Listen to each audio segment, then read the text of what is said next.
Hey, my name is Carol Finley and I live in Toronto. I think I heard about Magic through social media. I had a previous experience with a window and door company and they were very poorly installed. The heat loss in the winter, like the windows would be freezing cold, and in the summertime, they'd be super hot. So I couldn't even stand there in the summertime and enjoy the view.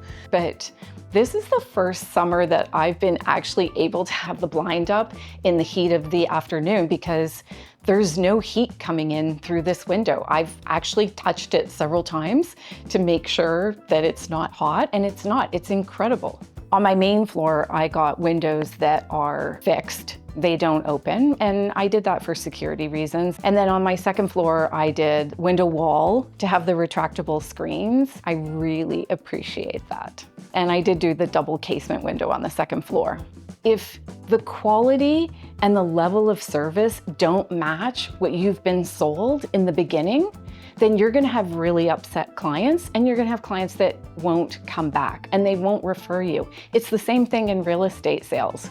So I think what was really refreshing with Magic Windows was that from the sales to the install to the service, it all matched. It was all the same level of service. I really appreciated that.